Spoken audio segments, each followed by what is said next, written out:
आइए आज हम लोग मानव भूगोल के मूल सिद्धांत की पुस्तक के छठे अध्याय का अध्ययन हम लोग करेंगे।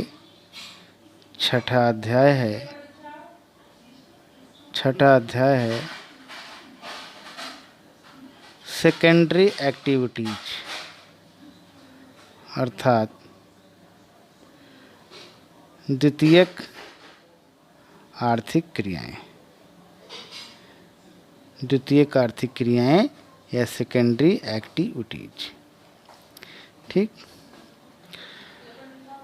तो द्वितीयक आर्थिक क्रियाएं से तात्पर्य है विनिर्माण, प्रसंस्करण और निर्माण उद्योगों से संबंधित क्रियाकलाप। ठीक, और विनिर्माण से तात्पर्य है किसी वस्तु का उत्पादन से है। ठीक, और हम लोग इसके कुछ महत्वपूर्ण बिंदुओं को भी देख लेते हैं।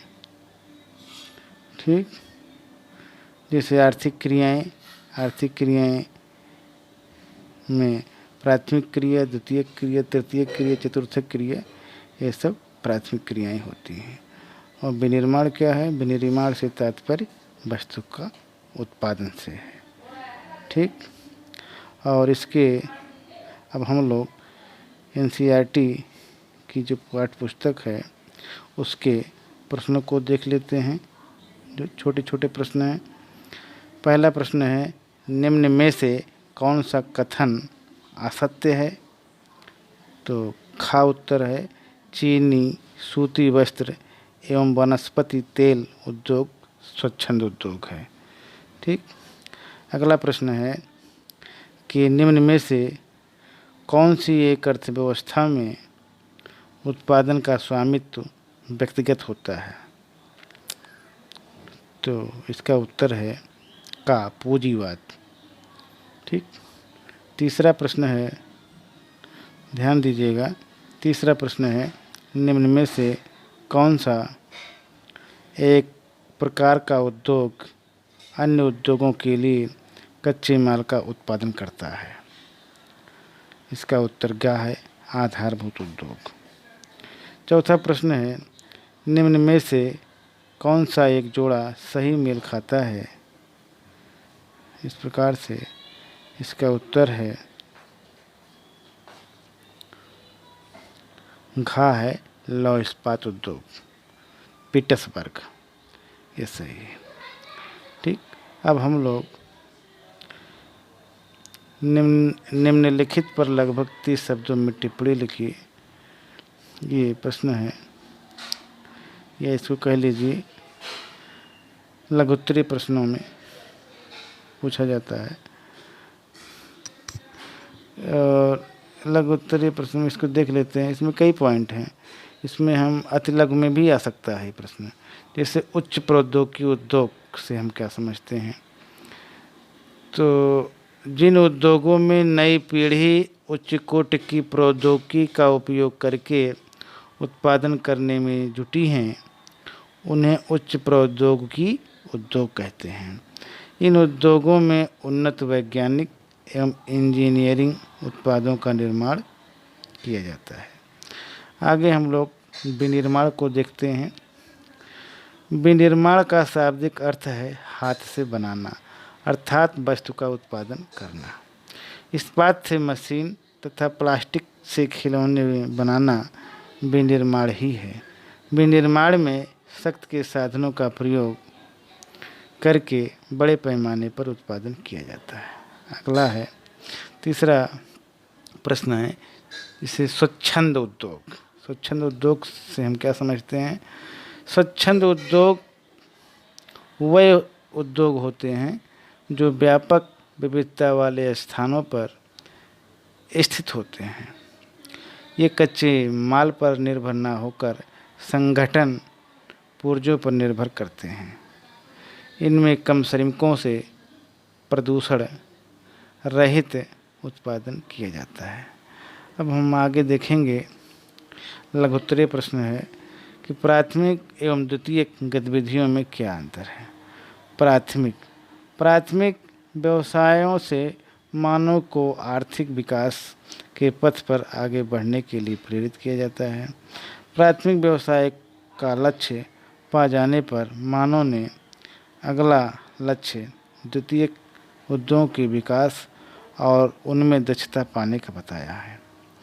द्वितीयक क्रियाकलाप उन क्रियाओं को कहा जाता है जो प्राथमिक क्षेत्रक से प्राप्त उत्पादों का प्रसंस्करण करके उन्हें अधिक उपयोगी उत्पादों में परिवर्तित कर देती हैं। द्वितीयक क्रियाकलाप प्राकृतिक संसाधनों की उपादेयता बढ़ाकर उन्हें और अधिक मूल्यवान बना देते हैं। प्रकृति दत्त कच्चे मालों का रूप बदलकर उन्हें उपयोगी बनाने की संपूर्ण प्रक्रिया द्वितीयक क्रियाकलाप के नाम से जानी जाती है। ठीक इस प्रकार से अगला प्रश्न है, विश्व के विकसित देशों के उद्योगों के संदर्भ में आधुनिक औद्योगिक क्रियाओं की मुख्य प्रवृत्तियों की विवेचना कीजिए।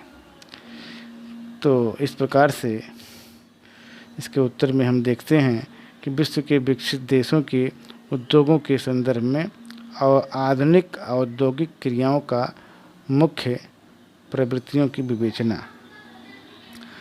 पहला है एक कौशल का विशिष्टीकरण। आधुनिक बड़े पैमाने का उत्पादन आदेशानुसार किया जाता है और इस निर्माण प्रक्रिया में एक कारीगर लगातार एक ही कार्य करने में उसमें कुशल हो जाता है और श्रम विभाजन बड़े पैमाने के उत्पादन की प्रमुख विशेषता है। और दूसरा है यंत्रीकरण। बड़े पैमाने के उत्पादन में स्वचालित तथा नवीनतम मशीनों का प्रयोग किया जाता है। ये मशीन कंप्यूटर प्रणाली से संचालित होती है। ठीक, इसके अगले प्रश्न में देखेंगे। अगला पॉइंट है प्रौद्योगिकी नवाचार। बड़े पैमाने का उत्पादन नवीनतम प्रौद्योगिकी शोध गुणवत्ता को आधार बनाकर किया जाता है। अगला पॉइंट है संगठनात्मक ढांचा एवं स्तरीकरण। इस व्यवस्था के अंतर्गत निम्न विशिष्टताओं का समावेश होता है। पहला है जटिल प्रौद्योगिकी तंत्र और अगला है अत्यधिक विशिष्टीकरण और श्रम विभाजन। गा है अल्प लागत में अधिक उत्पादन। घा है अधिक पूंजी। अंगा है विशाल संगठन। चा है प्रशासकीय अधिकारी वर्ग। ठीक, और अगला पॉइंट है अनियमित भौगोलिक वितरण। आधुनिक निर्माण उद्योग कुछ ही स्थानों पर संकेंद्रित हो गए हैं। इनका विस्तार विश्व के कुल भूभाग के मात्र 10% भाग पर ही पाया जाता है। इन्हीं समाकलित कारखानों में हजारों श्रमिकों को रोजगार दिया जा रहा है। ठीक, आगे हम लोग देखेंगे अधिकतर देशों में उच्च प्रौद्योगिकी उद्योग प्रमुख महानगरों के परिधीय क्षेत्रों में ही क्यों विकसित हो रहे हैं। व्याख्या कीजिए। इसको हम इस प्रकार से समझ सकते हैं कि वह स्वच्छंद उद्योग जो नगरों के छोर पर स्थापित होने की प्रवृत्ति रखते हैं और संगठक कलपुर्जों पर निर्भर होते हैं, प्रौद्योगिकी पार्क कहलाते हैं। इन क्षेत्रों में प्रदूषण की समस्या उत्पन्न नहीं हो पाती है। लंदन और टोक्यो नगरों में प्रौद्योगिकी पार्क स्थापित किए गए हैं। प्रौद्योगिकी पार्क स्थापित होने के कारण इस प्रकार हैं। पहला है नगरों के बाह्य क्षेत्र में सस्ते भूखंडों का सुलभ हो जाना। दूसरा है एक मंजिल के कारखाने बनाने के लिए पर्याप्त क्षेत्र सुलभ होना, जिससे भविष्य में उनके विस्तार की व्यवस्था ना हो सके। तीसरा है सड़क परिवहन तथा अन्य मार्गों की गहनता होना। चौथा है स्वच्छ पर्यावरण तथा हरित क्षेत्र का होना। पांचवा है निकटवर्ती क्षेत्रों से कुशल श्रम उपलब्ध होते रहना। और छठा है नगरीय क्षेत्रों से कच्चा माल संचार तथा तकनीकी उपलब्ध होना। ठीक इस प्रकार से अगला प्रश्न है अफ्रीका में अपरिमित प्राकृतिक संसाधन है, फिर भी औद्योगिक दृष्टि से यह बहुत पिछड़ा महाद्वीप है। उसका उत्तर हम लोग देखेंगे। अफ्रीका में अपरिमित प्राकृतिक संसाधन, फिर भी यह औद्योगिक क्षेत्र में निम्न कारणों से बहुत पिछड़ा महाद्वीप है। जिसमें पहला पॉइंट है अफ्रीका महाद्वीप, इसमें हम देखेंगे कि अफ्रीका महाद्वीप एक दीर्घ अवधि तक विश्व के संपर्क से दूर रहने के कारण औद्योगिक क्षेत्र से पिछड़ा हुआ है। दूसरा पॉइंट है अफ्रीका महाद्वीप की उष्ण और नम जलवायु अस्वास्थ्यप्रद होने के कारण वहाँ प्रौद्योगिकी विकास बाधक बना रहा। और नेक्स्ट पॉइंट है अफ्रीका महाद्वीप का क्षेत्रफल दलदलों से घिरा है, अतः वहाँ उद्योगों का विकास करना असंभव ही रहा है। चौथा पॉइंट है अफ्रीका महाद्वीप का अधिकांश भाग उष्णकटिबंधीय सदाहरित वनों से घिरा है, जिसे काटना संभव नहीं हो पाया है। अगला पॉइंट है अफ्रीका महाद्वीप में खनिज पदार्थों का दोहन न हो पाने से वहाँ उद्योग धंधों की स्थापना नहीं की जा सकी है। और अगला पॉइंट है अफ्रीका महाद्वीप में कोयला, पेट्रोल तथा जल विद्युत का विकास न हो पाने से यह औद्योगिक विकास नहीं कर पाया है। और सातवां पॉइंट है अफ्रीका महाद्वीप में सड़क तथा रेल मार्गों का अल्प विकास भी यहाँ औद्योगिक विकास में बाधक बना रहा। इस प्रकार से अफ्रीका महाद्वीप में औद्योगिकरण के लिए आवश्यक आधारभूत ढांचे का विकास न हो पाने तथा श्रम का अकुशल रहना भी औद्योगिक विकास में बाधक बने रहे हैं। ठीक इस प्रकार से अब हम लोग महत्वपूर्ण प्रश्नों को देख लेते हैं जो छोटे छोटे हैं, बहुविकल्पीय प्रश्न हैं।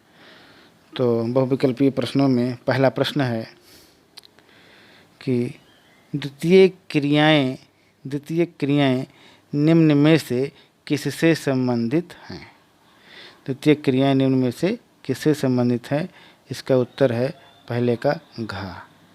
पहले का घा है यह है प्रसंस्करण। द्वितीय क्रियाएं निम्न में से किससे संबंधित हैं? प्रसंस्करण। ठीक, बाकी ये कृषि, पशुपालन और खनिज प्राथमिक क्रिया से संबंधित है। ठीक, अगला प्रश्न हम देखेंगे चीनी उद्योगों का निम्न में से कच्चा माल क्या है। चीनी उद्योग का निम्न में से कच्चा माल क्या है। दूसरा प्रश्न है इसका उत्तर का है। दूसरे प्रश्न का उत्तर का है गन्ना। चीनी उद्योग का निम्न में से कच्चा माल क्या है? गन्ना है। अगला प्रश्न है सोने का आभूषण बनाना निम्न में से किस उद्योगों के प्रारूप से संबंधित है। ठीक, सोने का आभूषण बनाना निम्न में से किस उद्योग के प्रारूप से संबंधित है। तीसरा प्रश्न है और तीसरे प्रश्न का उत्तर है का। तीसरे प्रश्न का उत्तर है का, माने कुटीर उद्योग। चौथा प्रश्न है निम्न में से कृषि आधारित उद्योग कौन सा है। निम्न में से कृषि आधारित उद्योग कौन सा है। चौथा प्रश्न है और चौथे प्रश्न का उत्तर है खा। चौथे प्रश्न का उत्तर है खा, मतलब सूती वस्त्र उद्योग। अगला है रूहर औद्योगिक प्रदेश का संबंध निम्न में से किस देश से है। रूहर औद्योगिक प्रदेश का संबंध निम्न में से किस देश से है। पांचवा प्रश्न है और पांचवें प्रश्न का जो उत्तर है वो है गा। पांचवें प्रश्न का उत्तर है गा, माने जर्मनी से। ठीक, और छठा प्रश्न है भारत का लौह इस्पात उद्योग का केंद्र निम्न में से कौन सा है। भारत में का लौह इस्पात उद्योग केंद्र निम्न में से कौन सा है। इसका उत्तर छठा प्रश्न है और छठे प्रश्न का उत्तर है का। छठे प्रश्न का उत्तर है का, राउरकेला। राउरकेला, ध्यान रखिएगा, राउरकेला उड़ीसा में है। ठीक, और अगला प्रश्न है व्यावसायिक श्रमिक को निम्न में से क्या कहा जाता है। व्यावसायिक श्रमिक को निम्न में से क्या कहा जाता है। 7वां प्रश्न है, 7वें प्रश्न का जो उत्तर है वो का है। 7वें प्रश्न का उत्तर का है, मतलब श्वेत कॉलर श्रमिक। श्वेत कॉलर श्रमिक व्यावसायिक श्रमिक को श्वेत कॉलर श्रमिक कहा जाता है। 8वां प्रश्न है, सिलिकन घाटी किस नगर के समीप स्थापित हुई है। 8वां प्रश्न है और 8वें प्रश्न का उत्तर है घा। 8वें प्रश्न का उत्तर है क्या है, घा। सिलिकन घाटी किस नगर के समीप स्थित है, यह है सैन फ्रांसिस्को। सिलिकन घाटी सैन फ्रांसिस्को नगर के समीप स्थापित हुई है। ठीक, अगला प्रश्न है 9वां, निम्नलिखित में से कौन सा एक उद्योग अन्य उद्योगों के लिए कच्चे माल का उत्पादन करता है। ठीक, तो 9वां प्रश्न है और 9वें प्रश्न का हम उत्तर देखेंगे। 9वें प्रश्न का उत्तर गा है। ठीक, तो इस प्रकार से आधारभूत उद्योग इसका उत्तर है। इस प्रकार से कह सकते हैं आधारभूत उद्योग अन्य उद्योगों के लिए कच्चे माल का उत्पादन करता है। और इस प्रकार से लास्ट प्रश्न है कि निम्नलिखित में से कौन स्थान सूती वस्त्र उद्योग के लिए प्रसिद्ध है। सूती वस्त्र उद्योग के लिए कौन प्रसिद्ध है, ये 10वां प्रश्न है। ये 10वां प्रश्न है। 10वें का उत्तर सही है। कौन सा उत्तर, का उत्तर सही है। तो इसको हम लोग देखेंगे। का माने मैनचेस्टर, माने मैनचेस्टर सूती वस्त्र उद्योग के लिए प्रसिद्ध है। ठीक, ये 10वां प्रश्न रहा इस पृष्ठ का। और आगे भी प्रश्न है, इसे भी देख लेते हैं। निम्नलिखित में से कौन सा देश प्राकृतिक रबड़ का प्रमुख उत्पादक है। तो 11वां प्रश्न है, इसका उत्तर है घा, मतलब मलेशिया। मलेशिया देश प्राकृतिक रबड़ का प्रमुख उत्पादक है। ठीक ठीक, और अगला प्रश्न है, या कह लीजिए ये अंतिम प्रश्न है कि निम्नलिखित में से कौन सा एक वनों पर आधारित उद्योग है। वनों पर आधारित उद्योग 12वां प्रश्न है, जिसका उत्तर गा है, कागज उद्योग। इसका उत्तर है का, कागज उद्योग। मतलब कागज उद्योग एक वनों पर आधारित उद्योग है। ठीक, इस प्रकार से आज हम लोगों ने बहुत कुछ अध्ययन किया। आज यहीं तक, धन्यवाद।